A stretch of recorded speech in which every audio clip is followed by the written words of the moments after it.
how are we? What's going on? This video is different probably, but the reason I'm explaining this video is specifically because I want to, I really think we learn more when we explain stuff. So this video is called Data Flow and How Code is Designed and Architected Step by Step. And I even drew a small kind of like structure of like where we start and how we move and the different things that could happen along the way and the decision-making process and everything like this. So it's really funny because in order to explain to people, uh, in order to elaborate to people, and in order to kind of like, ex- uh, okay, so let me try it again. Uh, if a person has an idea, how does he explain it, right? Well, at first you kind of like engage with the concept. And then after that, you have to split the idea into its different parts. There's the design part where you kind of have to explain to a designer something.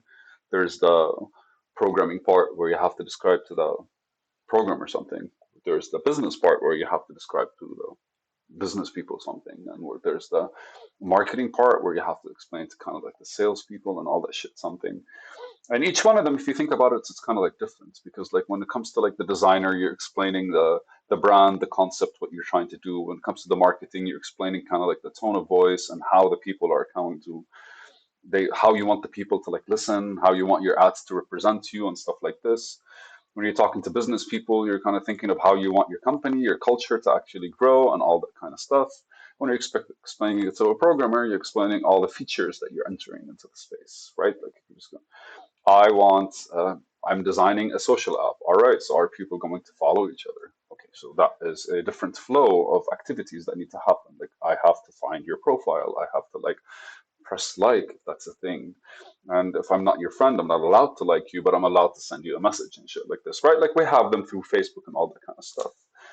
But, and so like these kinds of things are kind of necessary, especially for the idea itself. Because like if I'm looking at you guys and I'm saying, okay, I am actually planning on my platform is my goal is to be able to kind of gamify society for people. And a lot of social networks now are attempting to do that. The thing with that, and I really think there's a big flaw with it, is the fact that like we're always relying on people. There's a bias when it comes to people. Like if I'm in a good mood right now, I do stuff. If I'm in a bad mood, I do different stuff. And the algorithms tend to kind of like, I don't know if they're, I'm sure they follow our moods, but ultimately that's not necessarily decent data for me to be able to engage with society because like the activities that I do when I'm in a depressive state don't really lift me up, probably get me more addicted to whatever it is that I'm doing. And that doesn't really allow me to kind of like level up in society or get out of myself or stuff like this. So for me, you kind of have to decide, okay, so like what are the thoughts and what are the processes that people engage with and how are those going to be designed for the system in order for when I'm accessing the actual website, how do I interact? And when it comes to code, there's a data flow because ultimately code is literally the concept of programming is simply how to transfer data from one place to another. And everything is data. If you're looking at the screen in front of you right now, you're going to see all kinds of like, there's a navigation bar somewhere, and there are different tabs open next to you somewhere. There's a browser. Like each one of them is a certain element. And it's an event happening, or it's like a space from the computer taken, and each one of them holds specific data and most of the time holds specific code because code does different things to data. Like if I want to paint something red, I have to write a code to paint it red. It's not that hard. It's HTML and CSS. But if I want to paint something red, green, and blue, then I could actually like maybe become more intricate. But like every single thing kind of like starts having its own like relevant event where you kind of go like, hey, I want this to do this. And so when you're interacting with an individual, there's the user experience. And then the experience is like when I enter the website. Okay, so what's the first thing I see? And then the user gets to do stuff on the website. I get to click a button. And when I click a button, it takes me somewhere. So that is different data with every kind of transition. Because like if I want the person to come here and then do this, and then when he does this, this has to happen, it becomes a lot more intricate. And consider it when it comes to you, if you are going from one room in the house to another room. Imagine you're sitting. What happens is you have to stand up. You instantly stand up. But for your computer, kind of doesn't know what standing up means. So I have to tell them first things first, you have to put your legs firmly on the floor. All right. Putting your legs firmly on the floor for a computer is for us is normal. Why? Because like you know we're used to it. We forget that it took us like 3 to 5 years of training in order for us to stand up properly and all that good stuff.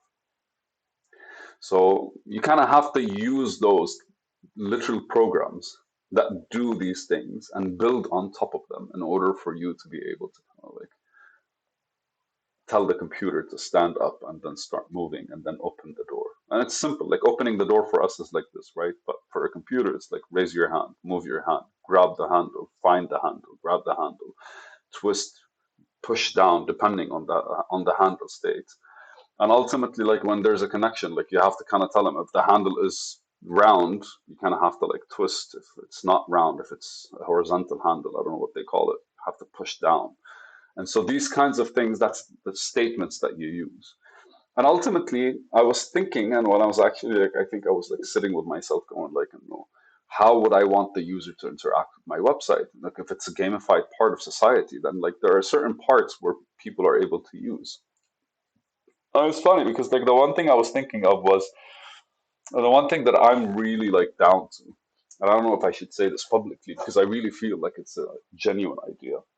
It's the digitization of society, and how would I be able to like transfer the active things that are happening in society, but kind of like transfer them to like a digital interaction. So society will exist as the main frame, and digital interactions would basically be our own design for the lifestyle that we have. Explain again, maybe. All right. How would I, as an individual, when I go and basically when I go work out, when I go, what I work out matters, right? And when I go hiking, for example, when I go to a party with friends of mine at a place that hosts these kinds of people, all of these are basically affecting me and the kind of person that I am. But when it comes to engaging with the world, every time I enter like the digital world, I'm kind of creating my own persona.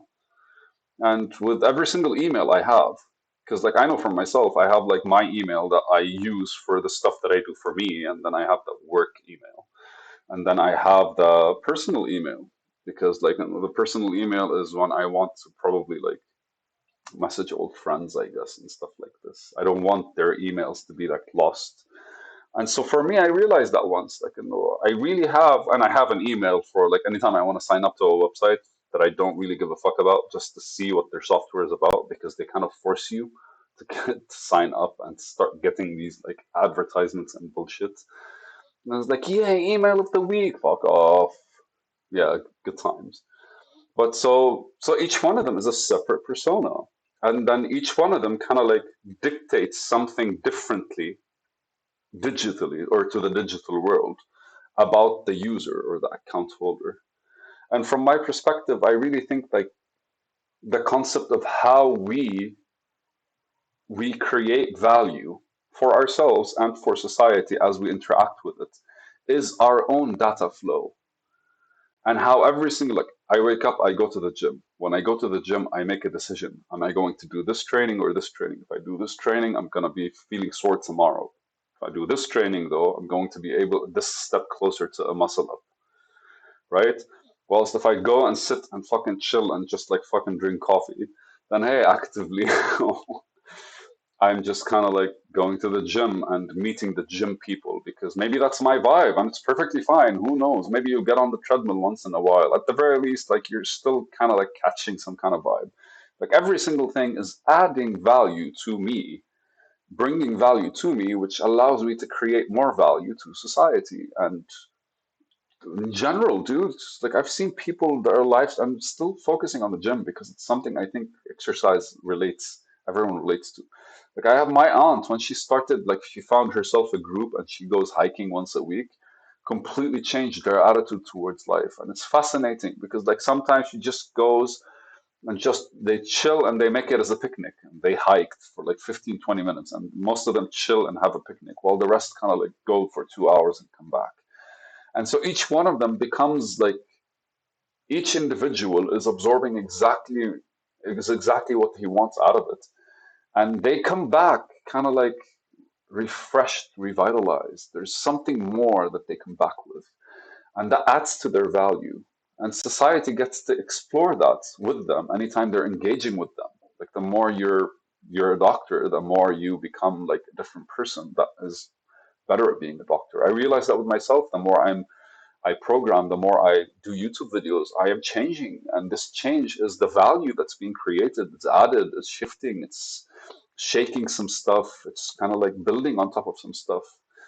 And I really think like scientifically, the data flow and the way like we do that with programs, I think that that's how we live our lives. It's just that we don't really document it. And we could digitize that. And that's basically what we could use to level up. And that's what people kind of talk about when they're talking about like leveling up and growing. It's like reflect, reflect, reflect. And if anything, like it's very similar to how we kind of like dictate flows or data flows and user flows on websites and programs. And I really think it's translatable. And I think I wanted to explain it maybe to you guys in order for me to be more, I don't know, closer to what I'm trying to do. It's a video. Woohoo!